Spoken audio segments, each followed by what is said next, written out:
भारत के foreign policy में ये पहली बार हुआ है जब दो बड़े और मजबूत देशों के साथ भारत एक ही टाइम पे मीटिंग कर रहा हो। हाल ही में भारत के विदेश मंत्री रसिया के विजिट पे गए हुए हैं। वहां वे रसिया के प्रेसिडेंट से मीटिंग किए हैं। तो वहीं दूसरी तरफ भारत के national security adviser Ajit Doval China के विजिट पे गए हुए हैं। वहां इन्होंने चाइना के फॉरेन मिनिस्टर वांग यी से मीटिंग करी है। एक-एक करके समझते हैं कि भारत के लिए दोनों देशों के साथ मीटिंग करने का क्या फायदा होगा। रसिया और इंडिया के बीच की इस मीटिंग में रशियन प्रेसिडेंट पुतिन ने ये बोला कि वो चाहते हैं कि रसिया और इंडिया का बायलैटरल रिलेशन और भी ज़्यादा मजबूत हो।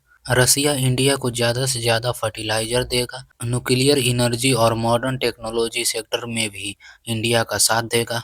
रशियन प्रेसिडेंट ने ये भी बोला कि इंडिया और रसिया के बीच का ट्रेड इस बार बढ़ा हुआ है, जो कि पिछले साल काफ़ी कम था। इसके बहुत सारे वजह भी हैं, जिनमें एक वजह है अमेरिका के द्वारा लगाया गया सैंक्शन और दूसरा वजह है मिडिल ईस्ट में लगातार चल रहा वार, जिसकी वजह से सप्लाई चेन रुक गई थी और गुड्स का ट्रांसफ़र नहीं हो पा रहा था। इस मीटिंग में व्यापार और इकोनॉमिक रिलेशन पे काफ़ी ज़्यादा जोर दिया गया है। दोनों देशों के बीच $100 बिलियन का टारगेट सेट किया गया है, जिसको 2030 से पहले अचीव कर लेना है।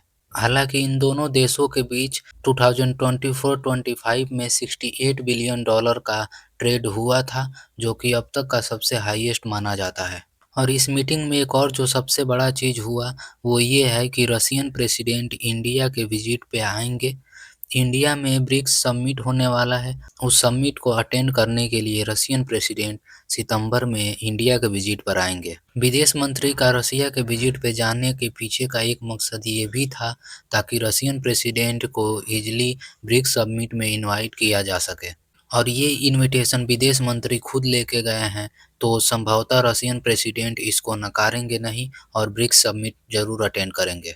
और भारत इस बार ब्रिक्स समिट में कुछ बड़ा करने वाला है, क्योंकि रशियन प्रेसिडेंट का आना तो तय हो गया और उधर एनएसए अजीत डोभाल जी चाइना के विजिट पे गए हुए हैं। उनके वहां जाने का मकसद है बॉर्डर मैनेजमेंट और एलएसी पे शांति बनाए रखना और दोनों देशों के बीच दोस्ती के रिश्ते को और भी ज़्यादा बढ़ाना। और एनएसए अजीत डोभाल के इस चाइना के विजिट के बाद चाइनीज प्रेसिडेंट संभवतः इंडिया के विजिट पे ब्रिक्स का मीटिंग अटेंड करने आएंगे। अगर चाइनीज प्रेसिडेंट इंडिया के विजिट पे आए तो ये 7 साल में पहली बार होगा जब चाइना के प्रेसिडेंट इंडिया के विजिट पे आएंगे। और अगर देखा जाए तो इंडिया लगातार चाइना के साथ अपने बॉर्डर इशू को सुलझा रहा है और अपने रिश्तों को नॉर्मलाइज कर रहा है। जैसे कि चाइना और इंडिया के बीच कैलाश मानसरोवर यात्रा चालू कर दिया गया है, डायरेक्ट फ्लाइट चालू कर दी गई हैं, वीज़ा पे जो रिस्ट्रिक्शंस लगे थे वो भी हटा दिए गए हैं, बॉर्डर पे जो तनाव का माहौल बना रहता था वो भी नॉर्मल हो चुका है। अब देखना ये होगा कि क्या चाइनीज प्रेसिडेंट और रशियन प्रेसिडेंट इंडिया के विजिट पे आते हैं। अगर ऐसा हुआ तो भाई साहब मानना पड़ेगा इंडिया की फॉरेन पॉलिसी बहुत ज़्यादा आगे निकल चुकी है। और ब्रिक्स के मीटिंग में अगर इस तीनों कंट्री के लीडर्स मिलेंगे तो कुछ बड़ा ज़रूर होगा।